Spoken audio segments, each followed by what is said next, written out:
Democrats' 2020 presidential campaign, the candidate, Mayor Pete Buttigieg, he's proposed 4 new taxes. Doug Schoen is with us, former Clinton pollster, Fox News contributor. I'm trying to figure it out. Higher taxes on income, a tax on wealth, corporate end of the corporate tax loopholes, as he calls them, and stock transactions, tax that as well. Right. Don't you people ever learn about tax and spend?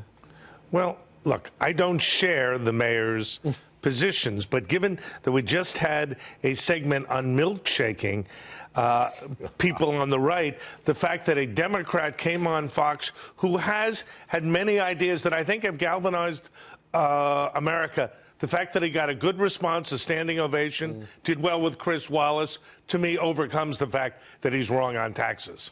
So you are a Democrat who does not favor raising taxes? No, I don't. You would not roll back the Trump tax cuts? I would look for a set of tax cuts that are more oriented towards working people rather than corporations. Well, this is a revelation because... No, I've said it all along. But there isn't a single Democrat candidate who is in favor of leaving the tax structure as is and cutting taxes some more. There isn't a single one. I didn't say I was for leaving it as is.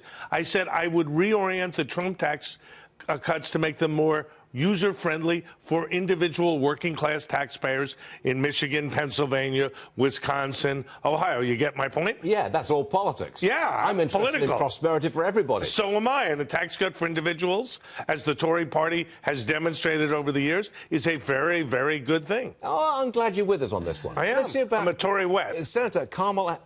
Tory wet. Now, we're not going to explain that on this program. No. However, Senator Kamala Harris... she's laid out a proposal for equal pay for women. Roll tape, please. And I'll tell you what else I plan to do as president on the issue of the economy. I am proposing that we change the tax code of the United States. And in particular, I am proposing that for families that make less than $10,000 a year, $100,000 a year, because that's a whole other plan, what we got to do there. I'm sorry, a wrong soundbite there. What she is proposing is a certification process for big companies. You can't do business, you'll be fined if you don't tell us, the government, that you are paying men and women absolutely equally. That sounds like a nasty, bureaucratic mishmash to me.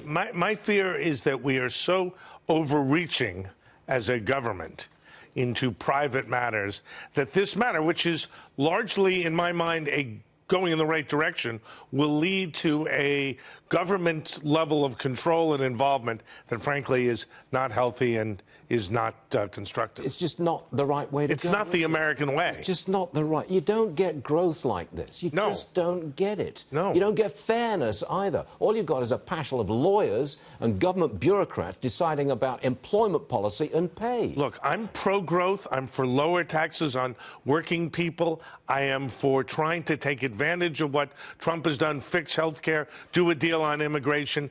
Biden is the Democrat who's made, in my judgment, the best impression. I know you have your problems with him, but he's 10 points ahead, and that's not a bad thing for my party. We talk to you at least once a week, and I can see you moving towards Trump. I can see this. If it is not Joe Biden, it'll be very hard for me to support Democrats who make redistribution their primary means of running the economy. I knew we'd get to you after a few years, Doug. I knew we'd get you. Don't count Biden out yet. I'm not counting him out. I'm just expecting you to move to Florida. Oh, that I will do. That's easy. Thank you, and that's where I'm heading now. I know you are. Thank you, Doug.